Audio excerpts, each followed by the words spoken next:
Hello, this is Carl Snyder again, and this channel is The Faith of FDH. If you have not watched the intro video or my testimony, please go and watch the intro would be best to begin with, so that you will understand what this channel is about, what FDH is, what faith is. I explain all those. We have started this channel to explain that faith is not faith without reason. Faith in God is faith because of reasons that we have. And so the various videos that are on this channel are all basically enumerating the various reasons why we believe and why we have faith. Faith is not something that's faith based on nothing. It's not a leap into the dark, just hopeful leap into the dark at all. It's looking at the reasons, weighing the evidence, and then deciding what you believe based on the evidence. This video has to do with the God's creation event of the universe, and then we'll come back to the God of nature. If you walk into the room and you see water boiling in a pot on the stove, what do you think? You think, oh well, that just happened. I don't know when it happened or how it happened, but it just happened, and so since it did happen, I'm just not going to worry about it. I'm just going to go off and leave it. Or if you put a box puzzle on the table, and you come back in a few hours later, and it's totally emptied out onto the table, and it's totally put together perfectly, what do you think? Oh, that just happened. It just come from anything. I'm not even going to worry about that anyway, because I don't like thinking about it. Is that what you do? No, you just automatically assume something made it happen. Whatever. Did your dog come in and put the water on the stove, or did he come in and fix the puzzle and do the puzzle together? No, because see, a dog isn't smart enough. A dog doesn't have the ability to do those things. Whatever it is that did that has to be smart enough and able to use his hands enough. It's probably a person who has the intelligence and knowledge and consciousness of what's going on and what it wants to do and why it wants to do it. So it is. So that's just a common sense law of cause and effect. Whatever happens had a cause.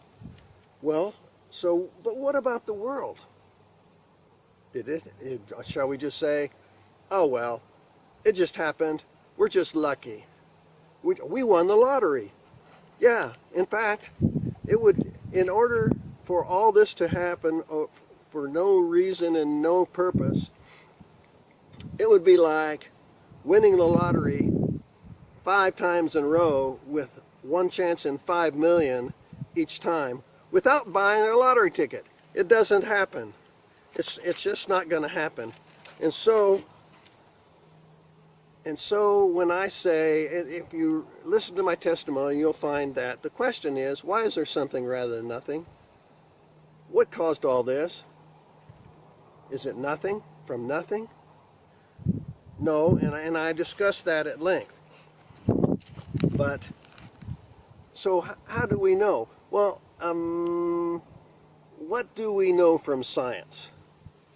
Well, if you go back thousands of years, all the way up through the Greek Empire, and then all the way to today, thousands of years, until 1960, people believed, including the scientific world, that this universe was just was forever. That was just the deal.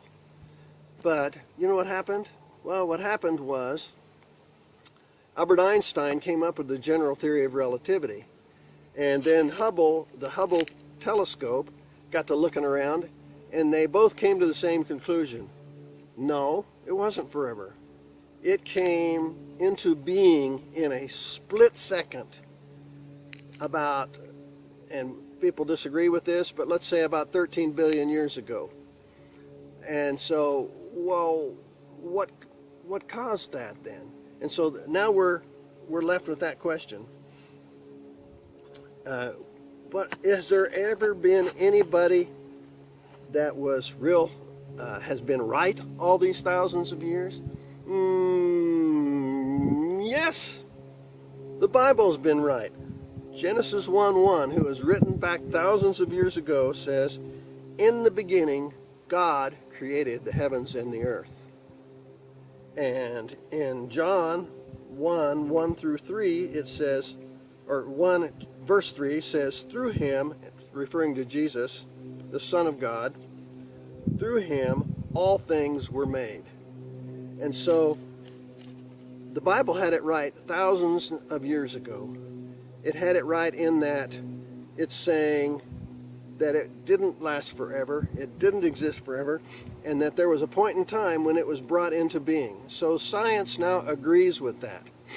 Now, the cause of that, the Bible says, well, it was God. Science shouldn't take a position on that, because science can't test God. You can't set up an experiment and it can't observe God. And so the scientists that are looking at that should be talking about science and not about God. All right? Except in the sense that, again, the cause and effect argument. You've listened to the section on naturalism in the first video, and that's the assumption that there is no God, that everything has to be, there's no supernatural God, there's nothing that happens outside of nature, and there's nothing outside that affects the inside. And so that's the automatic assumption. It's not proven, it cannot be proven, it cannot be disproven, it's just assumption which scientists make, which up to a point that's good, because when we do an experiment we have to assume that there's going to be some kind of natural cause in the experimentation. But to say that from the beginning of the universe and before there is no supernatural, there never has been, there never will be, that's an assumption that is taking it too far. The example of the puzzle, you look at the evidence and you say, okay, the puzzle's been put together versus, and that was caused by an intelligent agent, or was it not? Did it just happen? Okay, so from that standpoint, a scientist can say, what are the two hypotheses? What is the most likely answer to that question? Nothing versus an intelligence. And from that standpoint, then, a scientist could look at it that way and say, well, my evidence seems to indicate an intelligent agent. And as the scientists experiment and observe and everything, if it seems more and more like it was an intelligent agent and less like it was nothing, it's not unscientific to think, you know, this more and more thing, this intelligent agent thing it makes pretty good sense. That doesn't mean that you never look for natural causes, because God can use natural causes, and He does use natural causes. So those that assume naturalism they say, okay, so the universe had a beginning and we don't know what it was,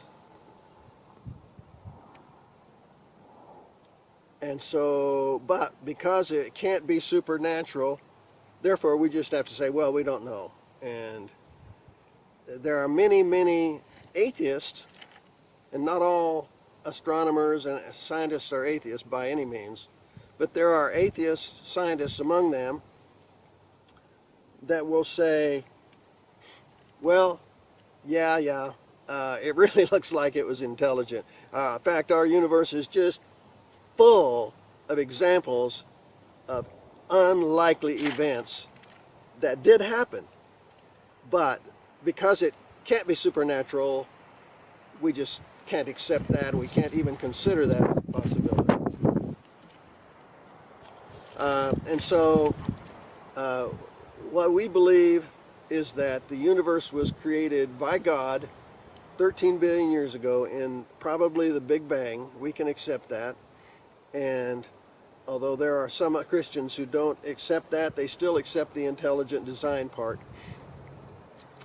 And so what I've done then below is I have put links by famous and very expert philosopher and theologian William Lane Craig, who has debated various well-known atheists, including Christopher Hitchens, and I can't remember some of the others now, but there are some that are equally well known that he has debated successfully, and also by an astrophysicist named Hugh Ross, who was brought up as an atheist and then came to believe in God and in the Christian God.